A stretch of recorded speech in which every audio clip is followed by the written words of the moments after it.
দান করতে গেল কেরা? নামাজ পড়লো কেরা? যে নামাজ পড়ে দান করে নামাজ পড়ে সে কি দান করে? নানান বাহানা বেড়া দিচ্ছে সব বলে কৃষিতে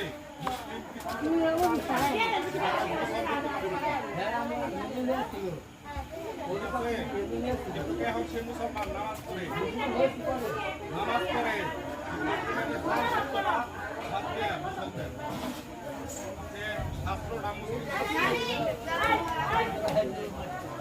টানের মধ্যে যায় না গাজীর গান গাইতে আপনি বেল লাগাইতেন না